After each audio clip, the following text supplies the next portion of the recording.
So the field of medicine is continually changing, and a lot of people aren't really sure what they're being prescribed by their specialist. They just kind of like, yeah, I'll take it, or maybe I'll Google it a little bit. But the EpiPen is one of those medicines. According to Bustle, 3.6 million people were prescribed an EpiPen in 2015 to treat anaphylactic shock. That means that there's a high chance that either you know someone, you are someone, or you will know someone who carries an EpiPen with them. So what does an EpiPen do? An EpiPen treats anaphylactic shock, which, according to EpiPen.com, is a severe or life-threatening allergic reaction that can occur very quickly after exposure to the allergen. So not everyone has the same symptoms, but they include hives, swelling, itching, and difficulty breathing. The treatment includes intravenous antihistamines and cortisones, beta antagonists, and epinephrine, which is also known as adrenaline. Inside of an EpiPen is a synthetic form of epinephrine, and what it does is it constricts the blood vessels to increase blood pressure. It releases and relaxes the smooth muscles in your lungs to aid in breathing, and it increases your heart rate, and then it also relaxes swelling around the lips and tongue. So in order to use an EpiPen, you inject it into the outer upper thigh through clothing if necessary. You hold it there for 10 seconds to make sure that everything gets into your thigh, and then you rub the injection spot. So you're always supposed to carry 2 with you, just in case a second dosage is needed if you're prescribed an EpiPen. And they're equipped with a no-show needle, so you shouldn't ever actually come in contact with the needle before or after usage. So EpiPens are incredibly important to slow the effects of anaphylactic shock, but how do people know about them before they're too late? According to Bloomberg, in 2007, Mylan bought the EpiPen. They then invested in mass advertising and focused on creating fear in parents. I'm sure you all saw the commercials where the kid was describing feeling like a fish out of water, and they were fairly scary commercials. So this has created a desire for people to carry EpiPens even if they haven't experienced this anaphylactic shock.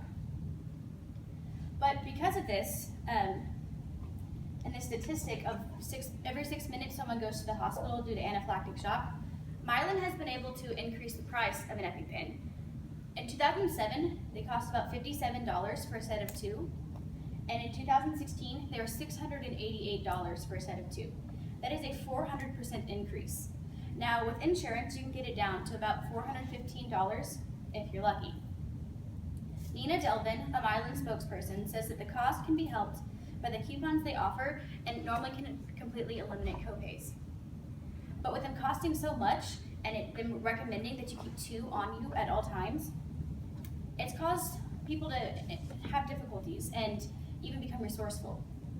So according to Mother Nature Network, Mylan is being investigated by the FDA for fraud just because they raised the prices without actually changing the substance. So Forthy's Vinegar Collective has released information on making an EpiPencil. This is homemade. It costs about $30 to make each one, so $60 for a pair. They've released information that included a video. It included links on where to buy the products that they use. It also includes step-by-step instructions. It helps you properly label things so that even though it doesn't look like the traditional EpiPen, people still know what it is. It costs $355 less to make EpiPencils than it does to buy EpiPens. So this is a lot more affordable for patients, but also for small-town fire departments that, because an EpiPen has to be replaced every year, if it's not used, they have to dispose of that unused one, and that cost is just being thrown in the garbage. So there are some dangers with making your own medicine, which is to be expected. The biggest one is infection. Because you are not making the EpiPencil in a sterilized lab, you run the risk of getting bacteria into the syringe or onto the needle, which could just make the situation worse in the long run. You also run the risk of accidental injection, which sounds kind of hokey, but it is possible. Adrenaline will speed up your heart, which can lead to cardiac arrest. So very dangerous to make your own. And you also can accidentally overdose or underdose. Because the people who are making EpiPencils are normally not trained pharmacists, if you go into the situation and you have too much for the person's body weight or too little, you can just make the situation worse. So it's up to the consumer to determine do the rewards outweigh the risks. So first, I addressed the EpiPen and the importance of its use. Second, we looked at how the cost is continually changing and the way that it's affecting families. And third, looked at the new generic EpiPencil and the benefits and downfalls of it. So there is a generic that you can buy called Adrenaclick that is kind of in between, and a lot of people suggest using that instead.